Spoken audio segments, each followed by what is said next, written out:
Who we introducing? Bonae and J-Eli. Are we making a song? Are we making a song? Hopped in the DMs, became a little secret. Then we get to sneak in. Welcome back to another episode of the Getting Comfortable podcast with your host, J-Eli. Bonae. So we're excited to come back with another episode. This is our third episode. Three times the charm. So today we're going to get into a lot of juicy hot topics and stuff. But we wanted to start off by just like setting a tone. And so, do you have a brand? I'm trying to figure it out. I think you have a brand. I really do. I think. See, let's talk about it. We're gonna get into that. Because I feel like a lot of people in today's age, social media, whatever, I think social media is starting to create something in which everybody is trying to basically brand themselves in some way. But the thing with brands and all that stuff, the brand, it's like trying to really understand what it is. Because it's like you just said, I possibly could have a brand. You do have. But it's like, what is that pinpoint of that brand that's authentic to you, and how do you make that stand out? I think that's what we're just going to chat about today. Yeah, we're definitely going to go into that, a lot of that, because I feel like a lot of people are trying to build a brand, but they have no idea what it means, what it looked like, what it is. So for you, what is a brand for you? So a brand is basically an identity that surrounds a product. It could be a product, it could be a company, it could be a person, but it's the identity of whatever it is that you're trying to sell. It's what people think of automatically when they hear Coca-Cola, when they hear Best Buy or Instagram. It's a brand, and you think of something automatically. So that's what a brand is, essentially. With the brand, do you think that a brand has to be something that you're selling, or can a brand just be your image? So it doesn't have to necessarily be a product. Your brand is your image, essentially. That's what it is. It's your image, and it's the image that people think of when they see you or they see your product or whatever. But that's a really good question, because I think a lot of people think that brands only pertain to products and to corporations and stuff like that. But you hear it a lot with content creators and like influencers. They talk all about a brand and building their brand. It's your image. It's what you portray to people and what they perceive.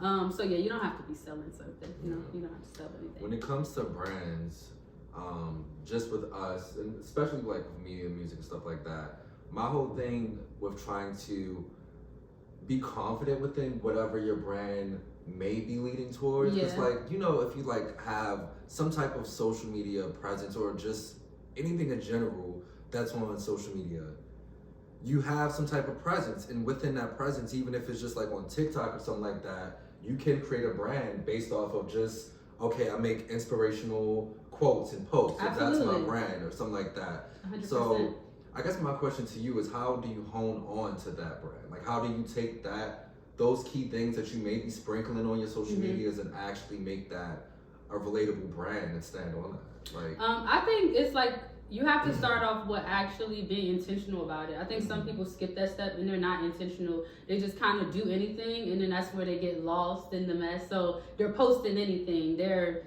literally, when we're speaking of social media, that's usually how it starts. They're just posting anything. And this kind of goes into what people speak about when it comes to having a niche, like finding something that is special to you or that makes you special, and that you can sell that as your brand or whatever the case might be.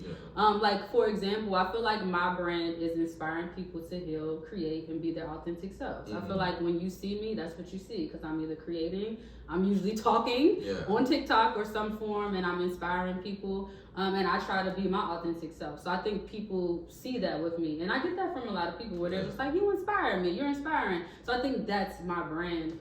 And that doesn't pertain to just like my artistry. It doesn't just pertain to the creative things that I do. That can go into the professional, that can go into the interpersonal. So yeah, that's an example of what I feel like. But when it came to building a brand, so originally, before I started building my brand, I was just like, I don't know, I was using my real name for everything, and then I was like, no, I need a stage name. Like, I need to build a brand, and that's where J-Eli came about. Most people who know me from social media and the people that I work with, they know me as J-Eli.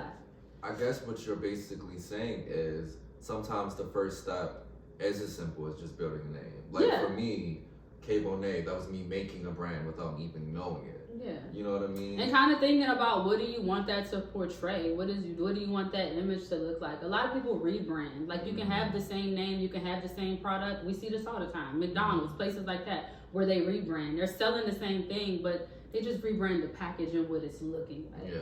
And I feel like you can do that with the name or whatever. It don't make a difference. Well, we came in hot, so I see this right here just caught my eye. I know, right? I was like, bottle time. I'm like, it's sheesh, time. we It's just definitely going time. in. Okay, yeah, let's do it. We definitely was going. We went straight for it. Yeah, but this is a good conversation. It really is. Hopefully it'll be helpful. You know, that's what I want. Like I want more people to like think about that, everyday people, because I think your brand, we can even go into the professionalism of it. Say you work a corporate, a 9 to 5. Your brand is how you show up to the office every single day and what people know about you. You know what I mean? And then also, once you get into the expansion of your brand, Absolutely. then you get into the logistics, trademarking, LLC, stuff like that. Want to talk about that real quick? Absolutely. So, when you think of, okay, say that one more time. I'm sorry, because I definitely just was focusing on this for 2 seconds and I missed the last 2 things. Like, just, It's the pop. He's like, it popped. Yeah. We did it. Pop that bottle. Yeah. But I was just talking about like the expansion of your brand. Like once it starts to like actually catch wave, then you know, is that when you start to think about like creating an LLC for that brand, trademarking like the name, anything like that? I think that, I think once you start making money off of your brand, that's when you should focus on trademarking it. Like for instance, you don't think it's smart to still like obtain the rights to your name? I mean, now if you want to trademark your brand, that's different. Yeah. Having an LLC is that's basically the business backing. Yeah. That's like the paperwork and the official everything of how you can make money off of that legally using that entity or whatever. That's what an LLC is going to do for you. But I feel like trademarking it is more so like protecting the name, whatever it represents. I feel like that's where the trademark comes in. Yeah. But I was going to say, I feel like now I'm at the point where that's what I need to do. Yeah. Like I need to create an LLC for J. Eli because now I'm getting paid for J. Eli for different things, for like the bar mitzvahs and stuff like that. Photo shoots, whatever. So it's like they don't pay you under your legal name for the bar mitzvah? I do, but that's what I'm saying. But for me, that's not going to benefit me as a brand, as a business owner, whatever you want to call it. I am my own business entity, and I think more people are getting on that wave of understanding that. But like for instance, the parties that I do, the photo shoots, whatever, I could be writing off my hair and getting my nails done and getting clothes and the things that can be filed underneath the LLC of this brand. So now I'm at a point where I can make money off of my brand, and I think that's when people should focus on like the LLC stuff and all of that. And you might have an LLC for your business, like your business can be a brand, but you can be a brand as well. I want to stress that, like, because a lot of people get that confused. Okay, so as it pertains to brands, how do you, because as we continue on with this, we're going to hop into hot topics and stuff like that, but for the regular person, how do you try to make sure that your brand is relatable? So like the regular person, like I would say, give me an example of a regular person. Like what is this regular person doing? You and I. You and I? We ain't regular people. I'm sorry, we're not. I hate to say it, but we're not. Scratch that, cut. No, I'm just playing. But okay, so what I would say is like the regular person who has like a TikTok account, but you don't do anything per se. Let's say that. Or a social media account, you just whatever, you post it. You said how could they go about building their brand? How do you make it relatable? Because how do you make that's it relatable? Gonna go into Okay, I love that. Okay, so let's piggyback. How do you make your brand relatable for anybody that has a brand? I see your question now. I was kind of like the regular person. What? Yeah. I think you make it relatable by remaining authentic to yourself and whatever vision it is that you have for your brand. I think people get lost in that. Like people get lost in like, what are you trying to do with this? Where are you trying to get out of it? because I feel like that'll help you determine how you can connect or what so to your audience, because that's what it is. If you have a brand, you want to be relatable and connect to your audience. And I think what we're seeing right now in live time is authenticity wins. Like, people want to see you be authentic, live in your truth, be accountable, be self-aware. So I think that's how you connect. Just be authentic, be yourself. Stop trying to be everybody else, like, for real. I think that's the key. That was a great question though too. Yeah, especially for everybody on social media that's just trying to do their thing right now.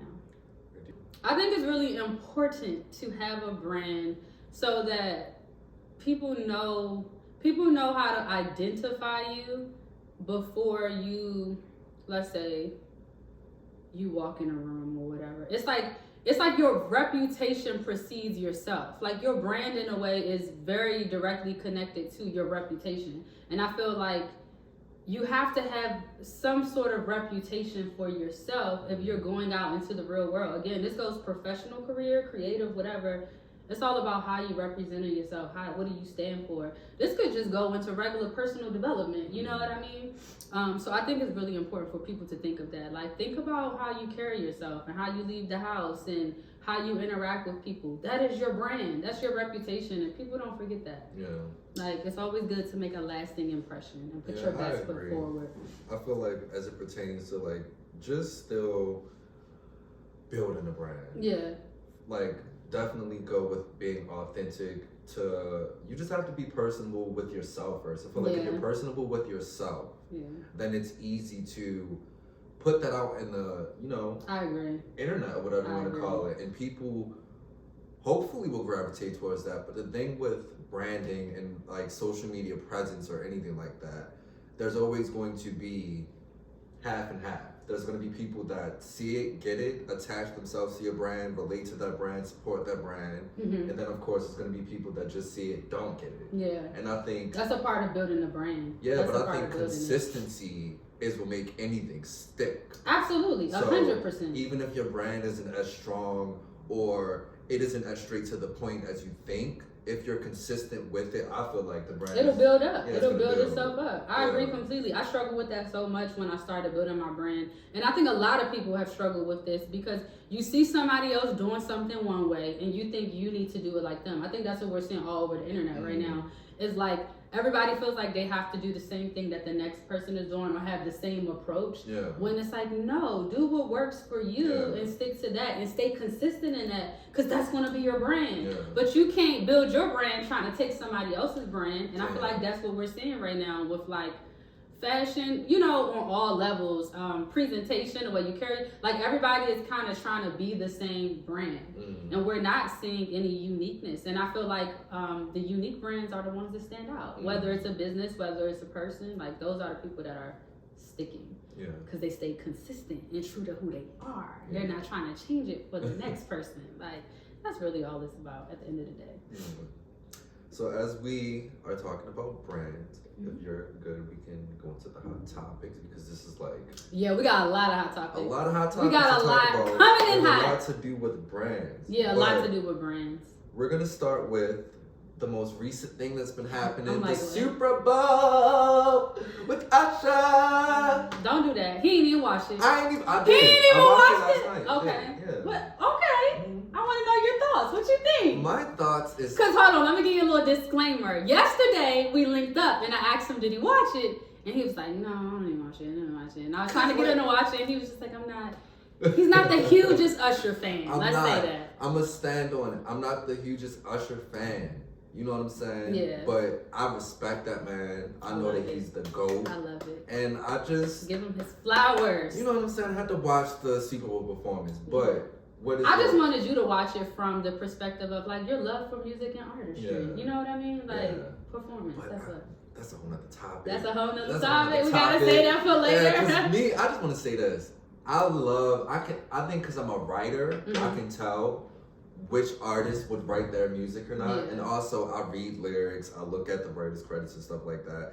And for me, when it's like artists that are like big and they just are given records, and those records are hits. They make those records iconic. Yeah. For me, I don't know. I've always wanted to, like, know Usher beyond just like the hits. Right, like who is he really? Who is his he really? story. Yeah, his story. I think that's the era we're entering to now. I think we're going to start hearing more about that. You know what I mean? Because I feel like he's literally at his pinnacle. Yeah. Like once you do the super, that is your pinnacle. It's not to compare. It's not But to with compare. Chris Brown, yeah. even when he was going through the shit he was going to do, I could go into his music. Please don't judge me. Like all those songs. I'm like, I get you. So are Chris. you saying you don't really connect to his music? I don't. Okay, that makes sense. Yeah. But that I can't deny that he's great. He's fucking amazing. I just want to know about you. You know what I mean? But that's actually very interesting that you say that, because I do get that. It's like when we hear, I don't know. Okay. You get performer. It's a difference. We do get like performer, but I'm like, do you not remember the iconic Confessions album? That was all of his truth. But I'm just saying, like, you talk about connecting to Usher, but like how that am I was. supposed to connect to that, child? I mean, because you don't cheat. You're not the average stereotypical black man. So, you know, not saying that all black men cheat. Not saying that. You know. But I'm just saying, like, that makes sense. That makes sense. Yeah. But so I get it. I never thought of it that way. And like, I don't know, but the performance, You the Super got Bowl it bad. performance. You ain't never had it bad for nobody. When you're on the phone. Not like that. Don't shut up! Kevin is lying. I ain't never knew my friend to be a liar. But he lying today. Because he done had it real bad. I ain't had it bad like that. I had it bad like Jasmine Sullivan, you know. Okay. Two different bags. Two different So bags. you had to bust your windows out. That's definitely what I had. Like, not the. You ain't have the. But no, seriously, like, performance. That's hilarious. His performance is being quoted as the best Super Bowl performance to date. And we know Superseding Michael Jackson? Superseding Rihanna. Superseding Beyonce twice. I mean, I definitely personally think his performance superseded Rihanna, 100%. Yeah. 100%. Like because I'm like, Rihanna's performance was great, but let's not like, she was pregnant. She was pregnant and her movement was limited. She killed it. She did her motherfucking thing. I would never negate that. But Usher did his thing. He did his big one. He did. He did his big one. He did it. Performer. Creative wise, performance wise, he did that. Okay, so. But we going out of that. With Usher, I was gonna say, since we're talking about brands, how on point of a brand thing was this for him? Like, do you feel like this was on point for his brand? Very on brand. Do you feel like very on brand. It catapulted his brand? Absolutely, 100%. I think from start to finish, because Usher is such a diverse black man, but diverse artist when it comes to what he can do. And we talked about this because you was like talking about how a lot of his music, mainstream music, is pop. More recently, a lot. And I feel like this is a conversation. We know that when our people, when they want to get to that next level music, they cross over.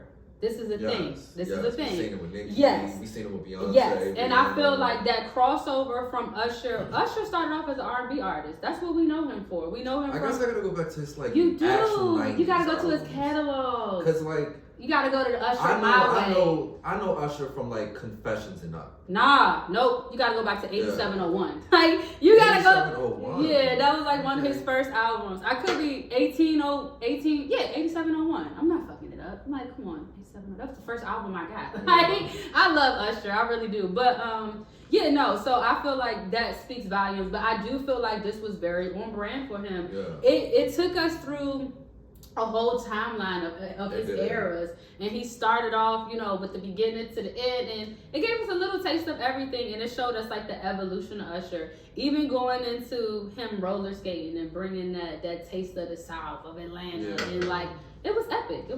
He did that, and they said that he's had the longest performance by day. Like no one has performed longer than him. It was what, 16 minutes? Yeah, like 16, 18 or something like that. Beyonce's was 14. Yeah, so technically it was the longest by this much. But I mean, you know, I want to see Beyonce do a Super Bowl again. I want to see it. I don't. But while we're on Usher right now, we're gonna like go to Chris Brown. Because you did talk about that. Yeah, I want just to because with Chris Brown, while we're on, because the topic, I just want to keep reiterating, the topic is about brands. Right. So with Chris Brown and his brand. Yeah. With him, not having performed at the Super Bowl, not knowing if he will get that opportunity. But we also just found out that he was pulled out of NBA All-Star. Mm-hmm. As far as branding goes, do you think that he has an attainable brand that can like put him in? I think Chris Brown needs to rebrand. I think he Rebrand. needs to rebrand strategically, and he needs to focus on connectivity, specifically with women, in a positive light. Yeah. Because his brand was destroyed by Karuchi, Rihanna. You don't have a good track record with women, you know, and that damages your brand because that's your reputation and that's how people see you. Yeah. And when these large companies look at artists, they're looking at your brand and what that represents. Unfortunately, Chris Brown's brand was tainted. Do I feel like he should be yeah, like do I feel like he deserves to be scolded for the rest of his career? Absolutely not. I believe that people can grow and people should be given the space and room to grow. So I think that's bullshit what they're doing to Chris Brown, truly. But I do think that if he wants that to not happen, he needs to start taking his brand seriously. Chris Brown, you done dance, hip hop, did all of this, blah, blah, blah. You're a dad now. Like, you should be giving us... For the, what, 2 girls? Yes. You know what I'm saying? So use that to your advantage. Like, it's brand, and it's really to say, but branding has a lot to do with marketing and advertising. It's all about how you market yourself and you advertise yourself. And but right my now... thing is, like, with him, do you feel like the talent can outshadow the bad? It will, but you gotta refocus people's attention. Now I gotta talk my shit real quick. This is where that public relations and that digital communication degree come in. Cause who the fuck is your PR person?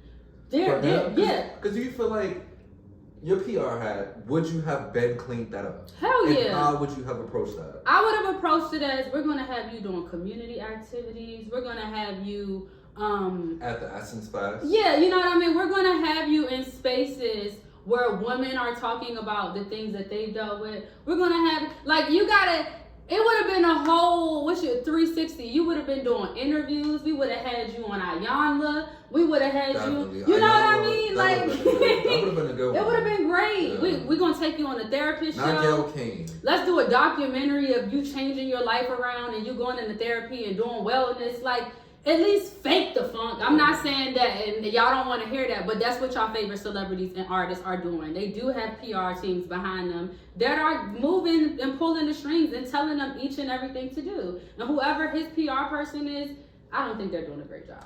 Truly. I mean, this just sparked the question in me because it made me think of the baby. And when he had the whole rant back in 2022, he said something about the LGBTQ community, about like, I forgot all about that, but it was a thing. That hurted his brand. It did hurt his brand. He had a huge song with Dua Lipa. She took that song off the radio. But the question that I have is it a thing with black men specifically, whereas though you make one public mistake that tarnishes your brand forever? I think so, unfortunately. I think that's being a black person. Let's use Tiffany Haddish for example. This is crazy conversation. So I was watching the interview with Monique, and Monique spoke on the fact that, no, it wasn't even, I don't know if it was Monique. The Shannon Sharp one? I don't think it was Monique. It was somebody else who said, some interview I was watching. I can't fucking remember right now. Jason Lee, the message for, we know. But I'm watching though. Yeah, but I'm actually to say, take notes on Jason Lee. This man is running for city council. I know. I'm very impressed by that. But all that to say, he basically said there was an event that he went to. It was at, what's the famous Latina actress? It was an event, a dinner at his house. Tiffany Haddish was there. And he said it's so crazy because the black community still don't fuck with Tiffany Haddish after everything that happened with the child and all of that. Yeah, all of that. But she said when she went into that room, she was loved on by all of the white people. They embraced her, whatever. And all that to say. What does that even mean, though? He was basically just saying, like, we canceled her. Like, in our culture, black people have canceled Tiffany Haddish. But I think that also goes to the relatability of your brand. Agreed. Because with Tiffany Haddish's brand, it's all over the place. Yeah, I didn't mean to spin out, but I just wanted to connect that back to your question. I mean, what you insinuated or your point about black men, they make one wrong step. And I feel like that's black people. But we have a lot of successful black athletes, black entertainers that are men. That do Ray Rice. Yeah. Career done. Done. So from an incident in an elevator back in like 2012, 13. Right. So while we're in this Black History Month, I just want to say that I feel like black people are always held to a higher standard. We're held to a higher standard, and the moment we fuck up, they take everything. Take everything. Because they already didn't want us to have it. Kanye West, when he had all his brands poured, I don't even know what the fuck he did. Yeah. He spoke his truth. He spoke his truth. I heard he said something about Jews or something. Yeah, they said it was anti-Semitic. But it's like, come on, bro. Like, so yeah, that's the whole thing. But yeah, I do agree with you. I do think that's the thing. I think it's real. I do think it doesn't take much for a black man to be ridiculed, to be cut off, to be quote unquote canceled. But you know what? This is good for the next topic about Miss Onika Tanya Mirage. He been waiting for it.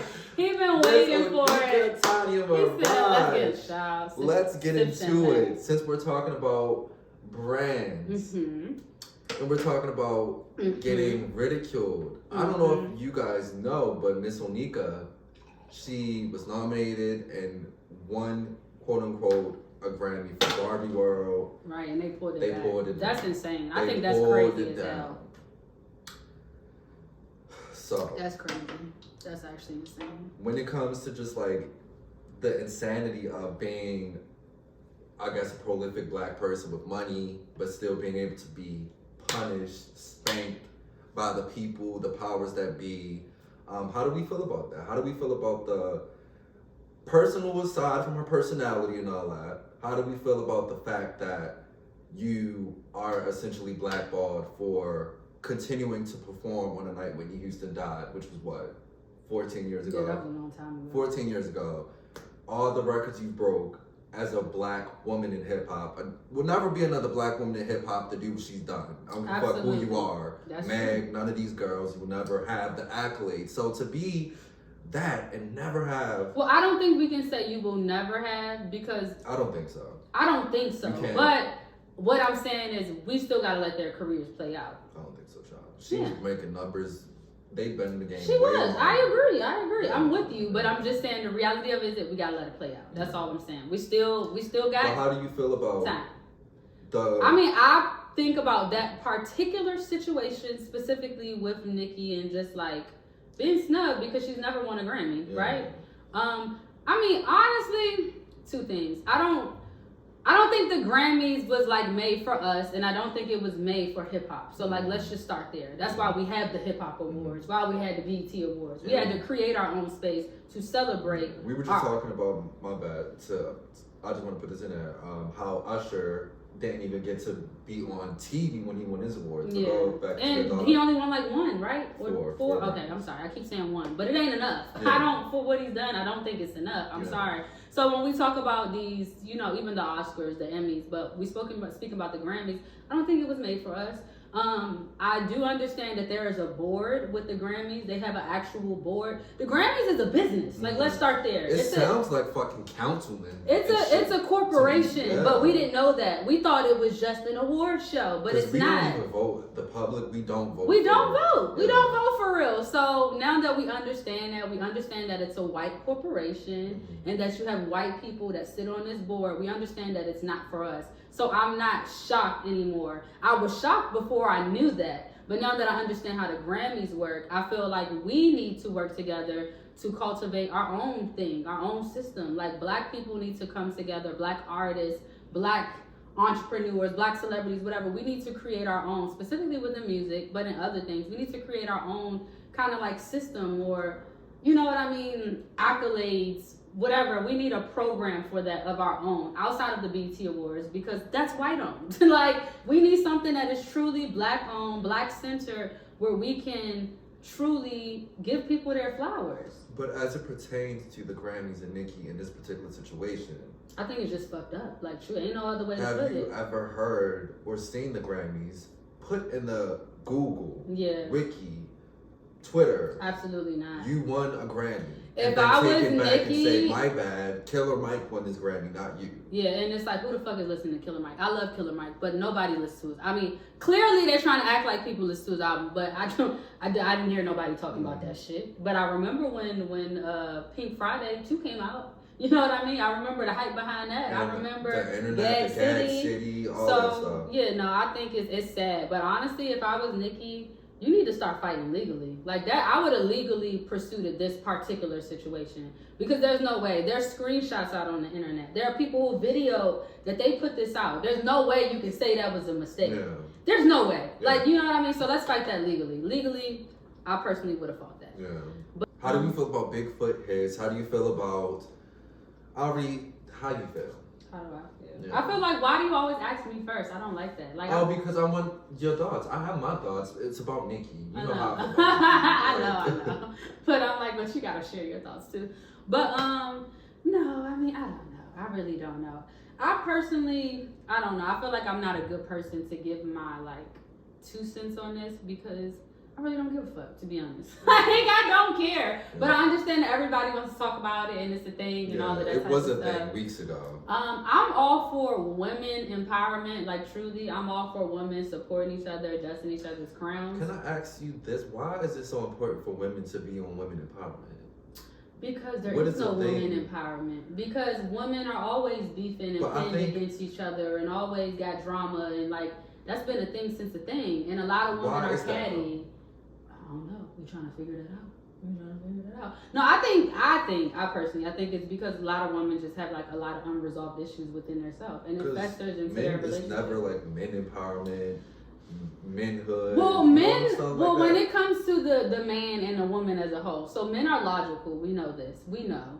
They're emotional too, but if we're talking in a blanket statement of how they deal with their day-to-day life, most men are logical. They're not gonna really get too emotional. Mm-hmm. Men will say, "Fuck you, man, I hate you, bro," and then go get a beer later and confront each other. Women are a little more passive aggressive, I think. Generally speaking, I think most women can be a little bit more passive aggressive, and that's because they're more emotional. So do you think that's why the state of female hip hop is so cliquey? Because of the emotion? I think the state of female hip hop is so cliquey because the state of female sisterhood and friendships is so cliquey.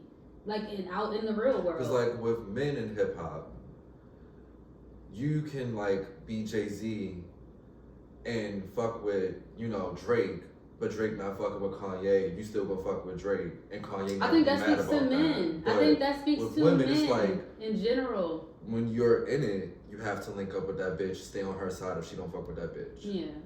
Yeah, I agree. I think that's because that's how men are in real life.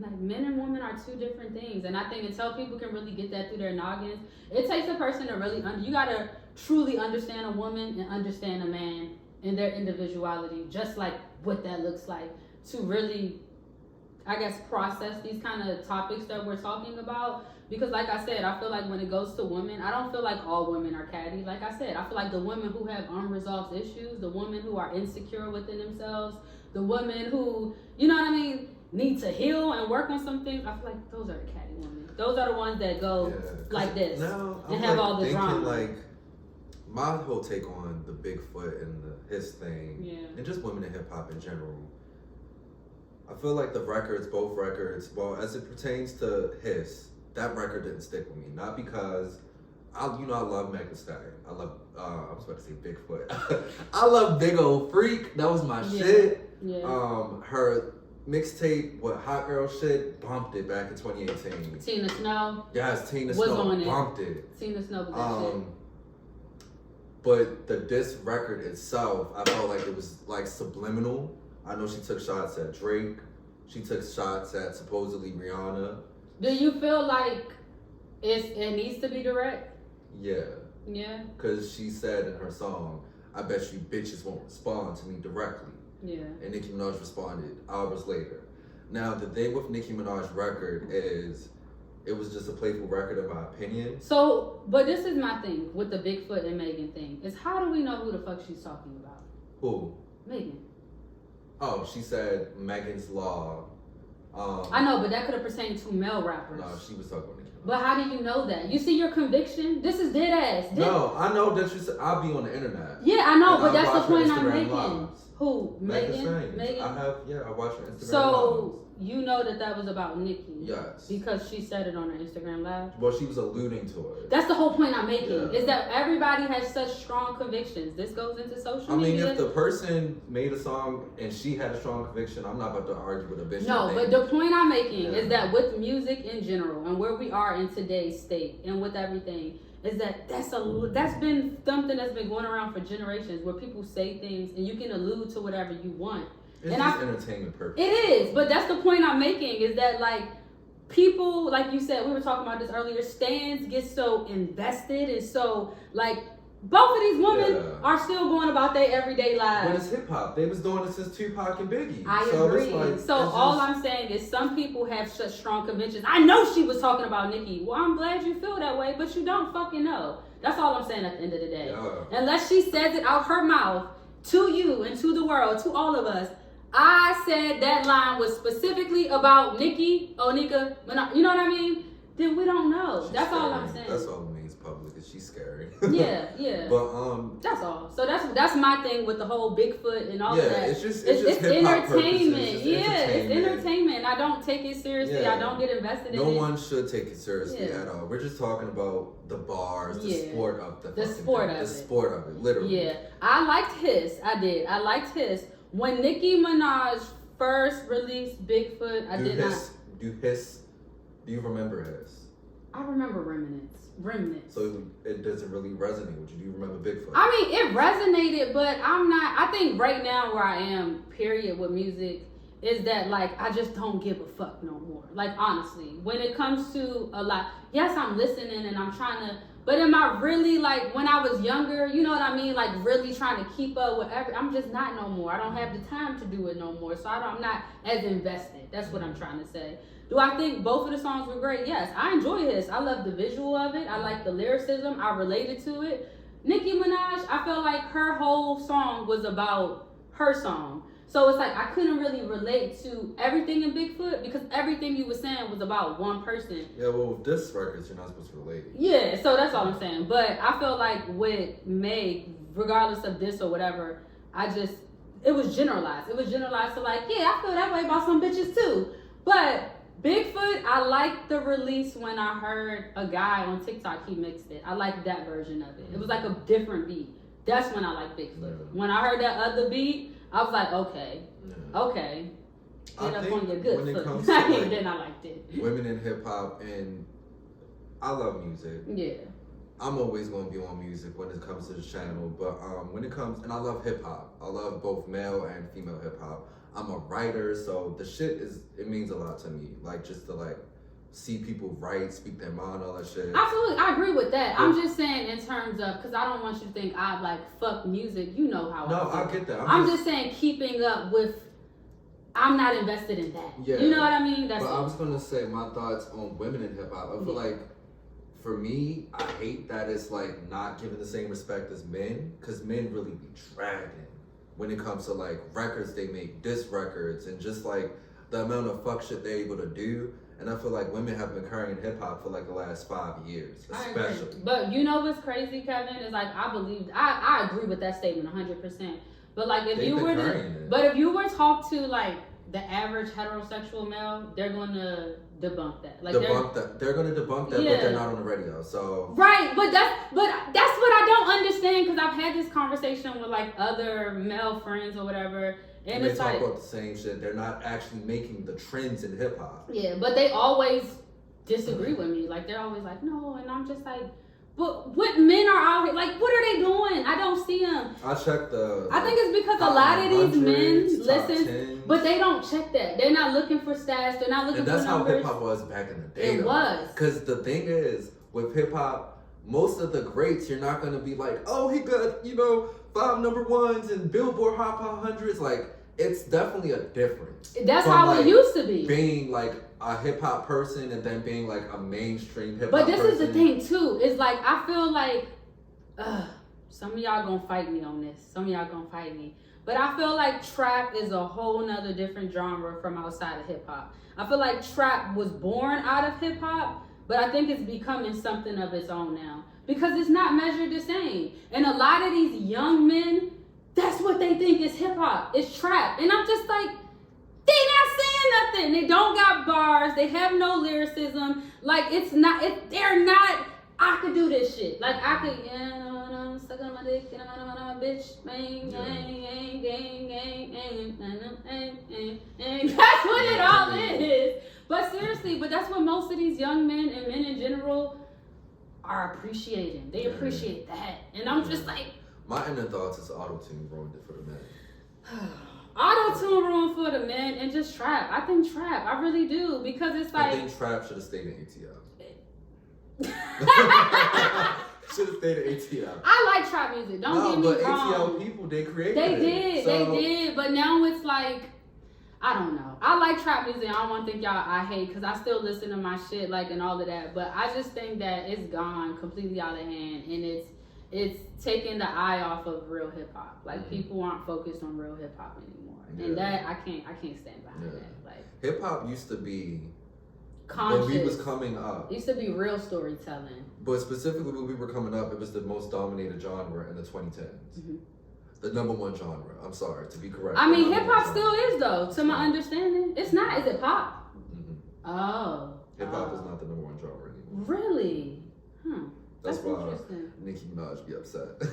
Really? Yeah. So according to what? Like to charts of what's charting. Oh, the songs that are charting the most. Yeah, like what is the number one genre? Okay. Hip hop was the number one genre. I could see that being a thing because pop is such a fusion. Kanye, Drake, yeah, Jeezy, Jay-Z, Lil Wayne. It was an era. It was the number one. We had the whole Young Money and we had Cash Money.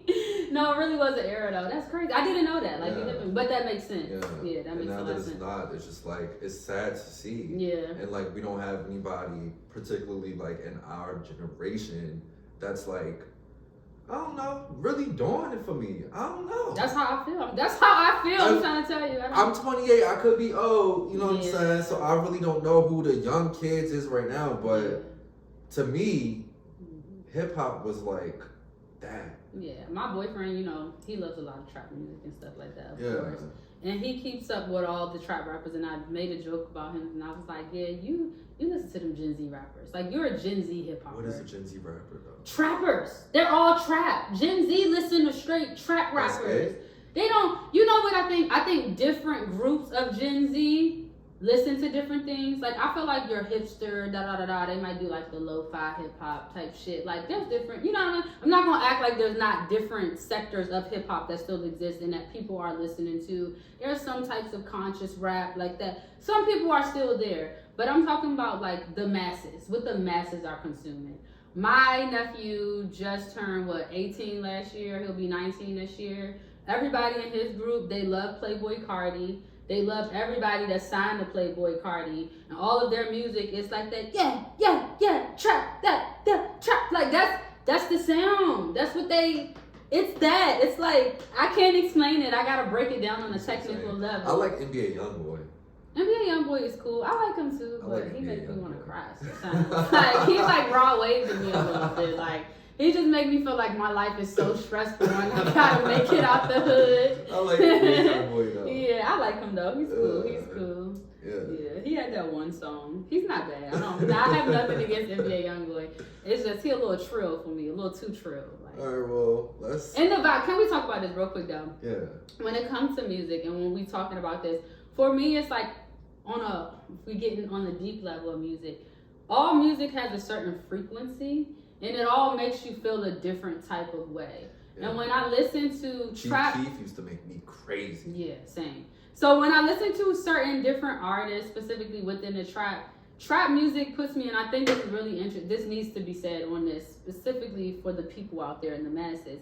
Trap music puts people in a certain headspace. It puts you in the headspace of struggle. It puts you in the headspace of depression, of individuality, of isolation, of I don't fuck with nobody, of I got ops. It puts you in a negative mindset. Why got ops nowadays?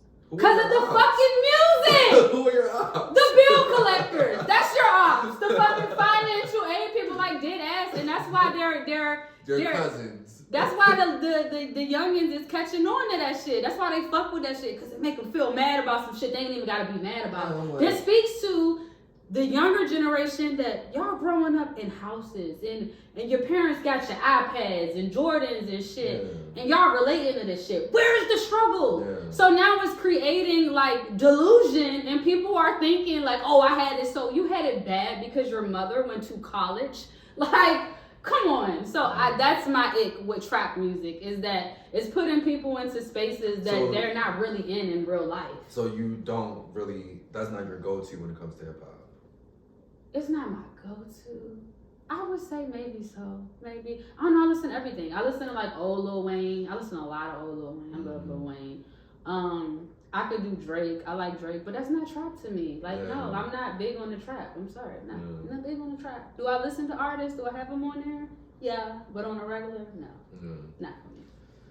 Well, now we moving and grooving. We're moving and grooving. We're about to go into the Queen Bee, because as it talks about brands, Miss Beyonce knows she made the biggest impact on Super Bowl night.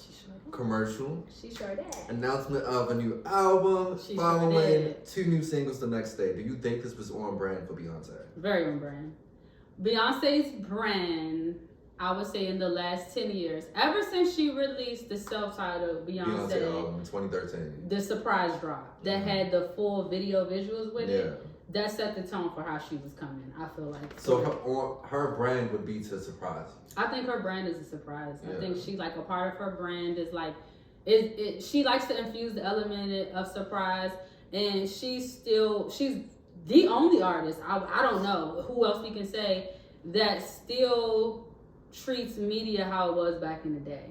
And what I mean by that, like keeping it, she's not as personable. She's not giving us everything on social media every day. But we're going to talk about that. We are, because some people seem to believe that Beyonce should be giving us more. But I feel like once she gives us more, it's going to, like, I won't say bring down her level of celebrity, but that's why we're all so invested in Beyonce. About that as well. This is the thing that I have with that, right? Because you said Beyonce is giving us celebrity, what we thought celebrity was back in the day. Yeah. We didn't feel like they was like not human. We didn't have like the same atmosphere. Yeah, we weren't. It's been a we big caught them agenda. in magazines, interviews, and. But this is why the media hates Nicki Minaj. They have been wanting her to not be personable with her fans, which is on brand for her. They don't feel like she should be on station head spaces, on Twitter with her fans. They don't feel like she should be as personable with her fans.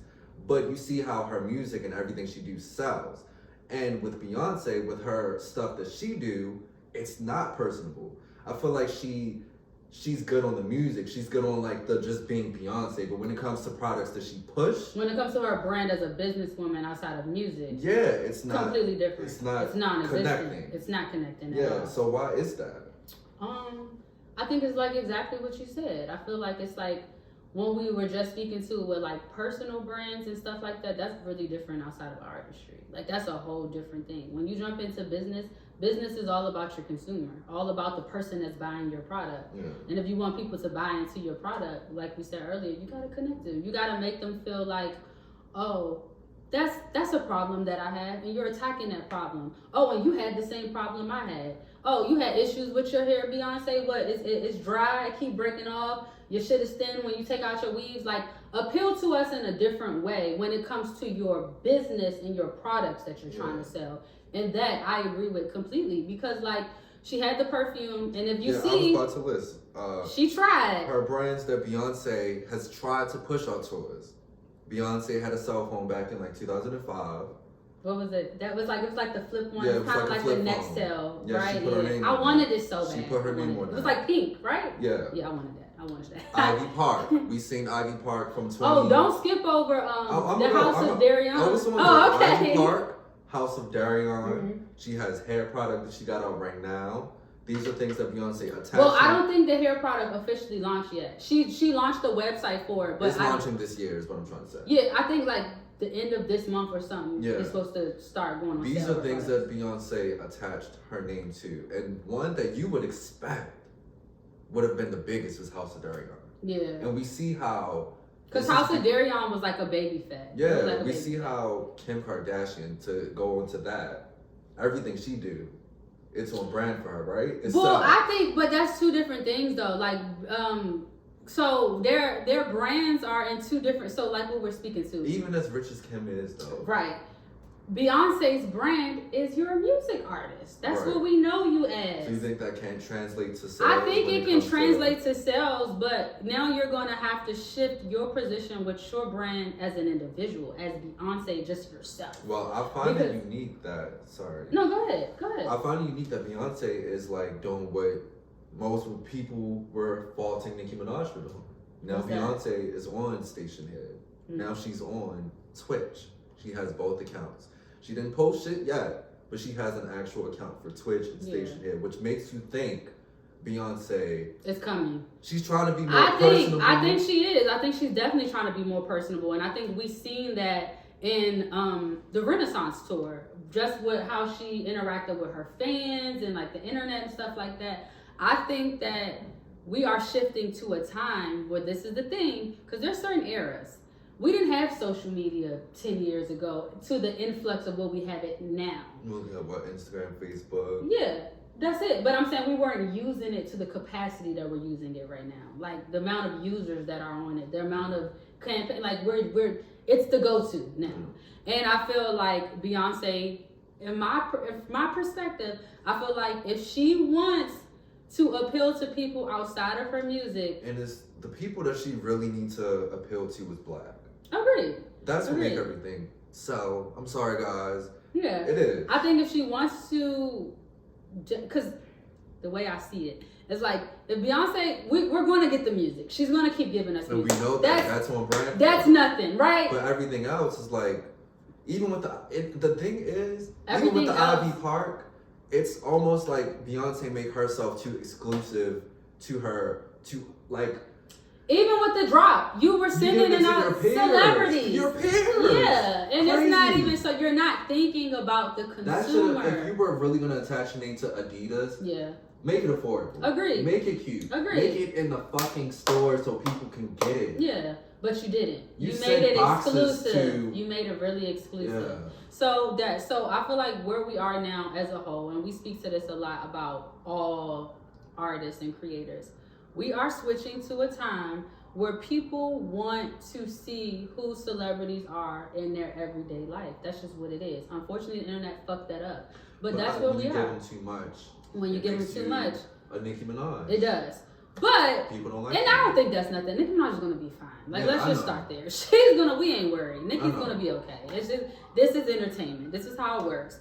But with Beyonce, I think she's understanding now that you can even further your bag by connecting to your You can't audience. just be. You can grow your bag. Yeah. You have a bag. It's there. Because the stuff she's attached. Because her we know name to, Beyonce love money. Let's That act should've like she been- don't. yeah. Let's not act like she don't love House of money. Darion could have been the it thing for black women. Yeah, it could have. If she marketed, and then like her mom actually designs. I think she said she. Think worked with- about the documentary and just the size of how we saw her as a person. I think that for so long we haven't viewed Beyonce as a person, and I think maybe even in her, I don't know. This is just all speculation. This is all, but it seems like I'm just saying. If I was a person who was perceived as something that's like not human, because that's how Family people act. superstar. Yeah, like people act like she's not a human. I think at some point that has to get exhausting because now people don't know boundaries. So Now do you think people she should go don't. back to interviews?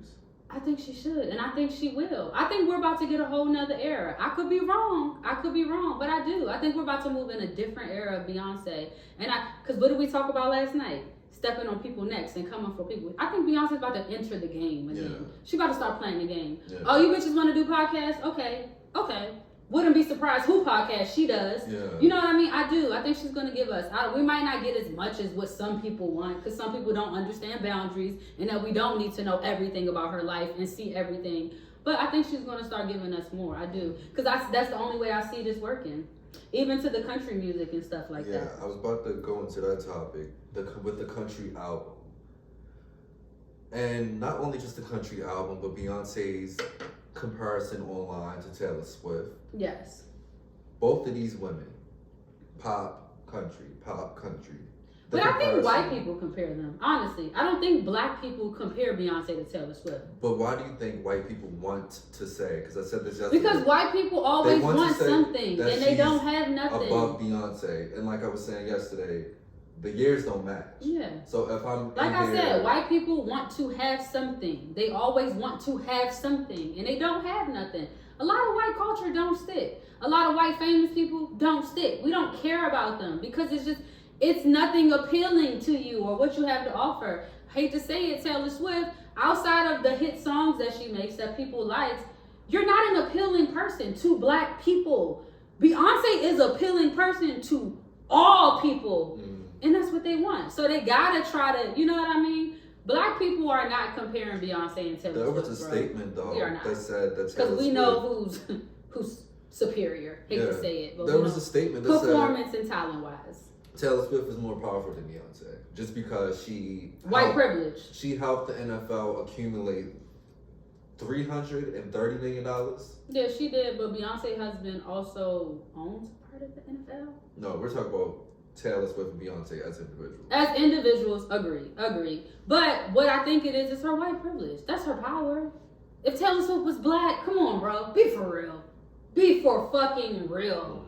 Like, we know what it is. Taylor Swift, I'm sorry. You're the token white girl. You're the industry plant. You did a great job. Kudos to you. But you it's think not. she's an industry? Explain industry plant. Because that term it's been going around. Like, I don't know. When I think of an industry plant, I think of someone who really doesn't have real supernatural, out of this world talents and skills. And I don't think like that white girl singing is that's just out interviewing people, but she's Bobby like, Alto. yeah. I think she's an industry plant. Because for like, sure. where is she coming from? I think she's an industry plant. But I think people think industry plants, and it's funny because Bobby said this when she had the interview with Keke Palmer. She said, I think that's like something that, like, the people, the power, they put you there, and I don't think that's necessarily. I feel that industry plants get a certain push, drive, and support that other people would not get to propel them up on a mainstream level. That's my definition of an industry plant.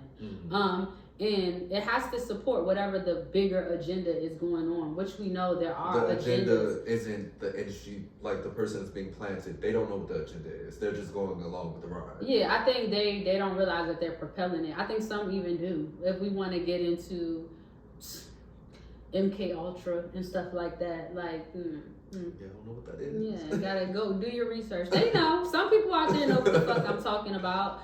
Yeah, so yeah, I think that's what it is with Taylor Swift. But I don't think that all industry plants are aware of it. I think there's different levels to it, and yeah. So industry plant basically is privilege.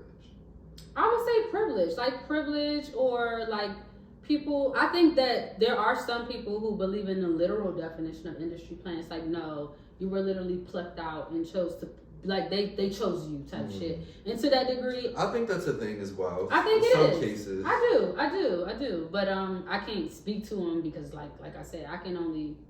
A lot of this, everything we're saying is all. It's just stuff that we're saying. It's just all like you. speculation. Yeah, stuff like, we're saying nobody just has like you. proven anything Yeah. that we're saying right now. But It's alleged. yeah, you know what I mean? It's alleged, but I definitely think there are industry plants that exist, and I think Taylor Swift is one of them. And I just want to stress this. I do like her music. There are certain songs that I like. I was but more of a Speak Now Taylor Swift fan. yeah, she wear t-shirts. Yeah. I'm on the bleachers. I be going crazy at the bar mitzvah. What's the one? Shake it off, shake it. The Yeah. haters gonna hate. In her bag with that one, and I know she didn't write that, but Bad Blood was in her bag. Baby, now we Got got bad bad blood. That was a... like, I was with it. You know what I mean? I'm not negating that Taylor Swift doesn't have the talent to sing to a degree.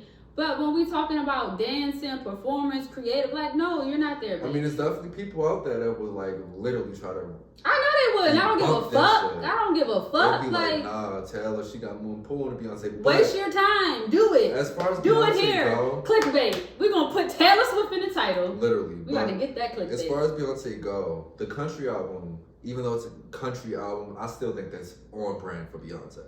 100%. She's from Houston, Yeah. Texas. not even just being from Houston, but the genre shift. The genre shift is definitely on brand for Beyonce, but I think the genre that she's shifting into is very much attached to her roots. Like, it makes sense. When you look at her personal brand, identity of who she is, like, yeah, 100%. It makes so much sense. Okay, now I'm going to talk about, I don't know too much about this, but I've seen this interview today. Coi Leray's dad. And we probably can plug a clip in, you know, whatever. Probably. But he was pretty much on Drink Champs. He was crying about his daughter from the clip I saw. He was on Drink Champs? Drink Champs, yeah. That's Watch it. It was a small clip. He was crying about his daughter, Coi Leray, about how she's like buddying up with Eminem now. Eminem dissed him. He feels like basically the industry is pushing his daughter to say fuck him. That's interesting. Yeah. I mean, I would have to see it. I didn't watch it. Yeah. You know, I'm a big fan of Coi Leray. Yeah. I love Coi Leray. She's like one of my... Do you feel like Coi's an industry plant? That's a great question. I'm trying to look at her. No, because I've watched her from the beginning to now. And she's not... I would say she's an industry plant once she started getting like real gigs. Like when she won a Grammy or some shit. Like she hasn't won a Grammy. No, fuck no. Coi Leray, it's gonna be a while. It's gonna be a while. It's gonna be a while. But this is just... Glorilla gonna fucking Grammy? I don't know. Maybe I think she do. I think you're right. Coi should definitely have a Grammy before Glorilla. Yeah, but we know how it goes. Damn. But yeah, so I'm a fan of Coi Leray. I've been a fan of Coi Leray since she had the buck teeth, The when braces. she was out Cali thugging it. Like, I've been a fan of Coi since the beginning of her career. Before I'm shocked she don't have a Grammy. Before she became what she is now, and I've always been. And I think that Coi Leray has natural talent. I think she has a story. And this is my bias. I'm saying this from my bias based off of my connection to her, because I've told you this several times. I feel like I connect to Coi Leray on a personal level from things that she's shared, that she's dealt with personally. And so, no, I wouldn't be shocked. I mean, her father is in the industry, so I wouldn't be shocked if there is something they're doing. Trying to split them up. Yeah, but I also think that, like, Benzino, I feel like that's kind of a cop-out, because I don't give a fuck what an industry is doing. That would never be able to come in between my family, I feel like that's a cop-out. That's different. I think, like, from what I see, and we're not in that space, but Yeah. I can imagine you're being catapulted in a career where your funds, you don't need your parents, pretty much. Not anymore. Not anymore. You really don't. And he's butthurt. Yeah. Butthurt. Like, let's just say, he butthurt. You butthurt. Your daughter's blowing up. Y'all relationship I think ain't the so access well. is just cut. Yeah. The access is cut. And I feel like what we need to do is respect Coi. Like, let's just respect the child side, because what we do know from our generation... So you see is her dad online crying. Yeah, but what we do know from our generation, this is a great segue into another topic, is we as children have a different perspective. This is going into Monique and her son, the thing that's been trending about how she spoke about her relationship with her firstborn son versus her son coming to the internet and telling us his perspective of his relationship. What we know is that for our generation, millennial and down, we were not raised in the best way. A lot of our parents worked and they did the things that they felt they were supposed to do, but it was truly the bare minimum. And a lot of times when we as kids come out and say that, we're ungrateful. And I think that because Coi has a dad that's in the industry, from the outside, a lot of people look at like, oh, she's plugged in already, Nepo baby, and da-da-da-da. And it's like, do you realize that everybody in the industry don't got money? Benzino wasn't no motherfucking Jay-Z. Like, let's be real. He had owned magazine. That's it. Yeah. That's it. Like, let's be for real. So I don't want to invalidate. I think it was one of the most popular in the early 2000s. It was popular. But what I'm saying is, let's not invalidate these kids' stories, because just because your parents had money, that does not mean that they were the best parents or that you did not suffer trauma in other ways. Yeah. So a lot of times when we hear these stories, a lot of people are just like, oh, Coi is just making it up. She want to be hood. But nah, that girl got some truth. She got some truth. And who are we to invalidate her truth? Yeah. Because the parent think, because he sent the mom some money, that's something. Benzino, I feel like it's hitting him. It's probably hitting you. Your daughter's a success now. She's starting to grow. Me personally, I feel for him. I feel for them both. I feel don't for know them both, because yeah. like no one. I couldn't imagine being in the industry for as long as I have and watching my child be in this industry and knowing the shit that goes on behind. Literally, and that's what I feel like. Seeing my child being exploited, in my opinion, because like, you know, if you've been in the industry 30 plus years, you know in some shape or way, she's being exploited against you in somehow. I think so. I think she definitely is in some way. And to that sentiment, I can empathize that would break with that. you. You're like, yo, I was doing the exploiting back in the day. And not even that. It's like like you said, as him being her father and having he was that. around Biggie. He was.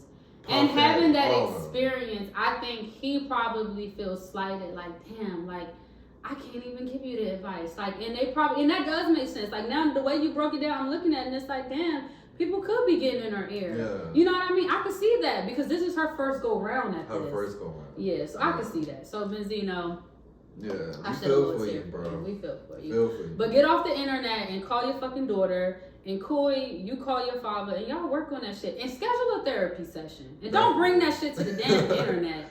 Like, I'm tired of people bringing their shit with their parents to the internet. I feel like there's a way to do that than to me post a video and then my mom post a video from her TikTok. Yeah. Like, that's not cool, bro. Yeah. Why are we not talking to each other in person? That's not solving anything.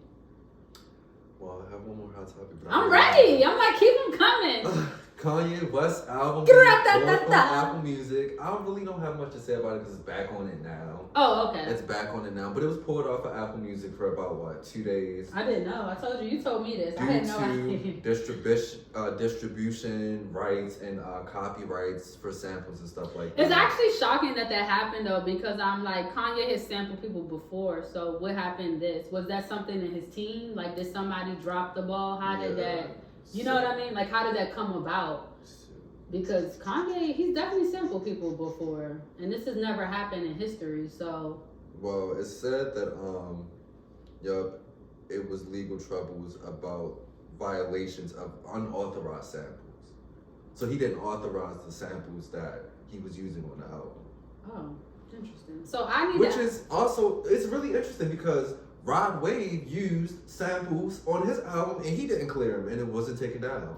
Specifically Boosie. Yeah, but Boosie went online and said, yo, you ain't asked me. So yeah, I'm about to say, but Boosie's coming for that. I heard Boosie came for that money. So why was Kanye West taken down? I don't know. Do you think it has anything to do with his branding? That's what it sounds like to me, but again, I don't want to jump to conclusions because I didn't do my full research on all of that and dissect what the specific sample words and who sampled them, and I'm sorry, I shouldn't have did that. But I wouldn't be shocked though. I feel like going back to like the black men and how like you make one mistake and they take you down. We know they've been trying to cancel Kanye for years now. They keep trying to cancel this man. But you know white people like Kanye West. A lot of them do. Like, especially after he did Trump shit. A lot of white people do. I think a lot of white people like Kanye because he stands on their biggest belief, which is the freedom of speech. White people love that. They love the freedom of speech. You know this. I keep my speeches to myself. He's trying to play. I love this Kevin. Podcast Kevin is so, I don't know. No, you fucking know. White people, seriously. White people love their freedom of speech. Like, they back that. That's the thing. That was like, my Capricorn ways, I really analyze my thoughts before I speak. Okay, I don't want to say this. I need to work on analyzing my thoughts because last time I just spit out shit. But white people, I will say, they're really big about rights in general. Just the rights that they have, their constitutional rights. They stand behind that. Mm-hmm. So that's all I'm going to say. Like the rights to carry a gun and shit. All of that. A lot of white people are more conservative. You know, we talked about this in the last episode. Like, if you look at the history of America and America government, we come from a conservative government. That's just what it is. The Constitution. Read it. Go do your shit. I'm not going to get too much into history, but you saw that. So that was my thing with the freedom of speech, and I feel like Kanye West stands on that. He stands on what he says, what he feels, what is right. He knows his rights, and he advocates for that. He's a black white man. Yeah, a little bit. A little bit. But he contradicts himself because he's a Gemini. Oh. Yeah. Okay. Yeah, he's a Gemini. So I feel like a lot of the things, although he is, like you said, and kind of conservative and he believes in these things, you contradict yourself when your wife is walking around half naked and you're perpetuating that. Mm-hmm. But then it got to a point in time where I love Kanye, I do, but I'm calling you out on your shit. But then it got to a point with Kim, you wanted her to dial back. And you didn't want Kim to be that sexy, whatever. But now your new wife, you want her to do it. So that's that Gemini shit. That's what he is a little bit, but he's a nigga at the end of the day. I don't care. Sorry to say it, but he said it in his song. Even if you in a Benz, you still a nigga in a coupe. That's Kanye in a nutshell. Well, I think like overall, like as far as branding can make or break you. Absolutely, it can 100%. Make or break you. It can. And when it comes to brands, take it seriously. Because just from what we've been talking about, I didn't even realize most of these people, as powerful as they are, a lot of their brand stuff have been like snatched from them. It has.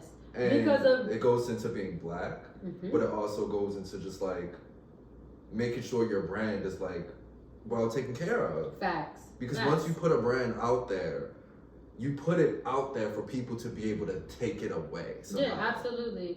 And I feel like what you're speaking to kind of goes into like the legality and like the administrative side of things. Like protect your neck, basically. Like protect your neck. If you're going to be out here, have a team. You need a PR team. Don't think that you don't need one. Make sure you invested in a good one at that. Yeah. Like there's things. Make sure you really double check that marketing and that advertisement. Like, and that's what we're starting to see. A lot of things have happened like that, where things have fallen through the cracks. Like we just spoke about the Grammys. Y'all fucked up y'all brand right there because y'all supposed to be super reputable. Y'all get everything 100%. Right, and y'all fucked up here. You slipped somewhere. They've been off brand for fucking years. So it's just like, maybe we want to fine tune that or whatever. Fine tune the professionalism aspect of your brand because that was very unprofessional. Grammys, the Academy. So that's all.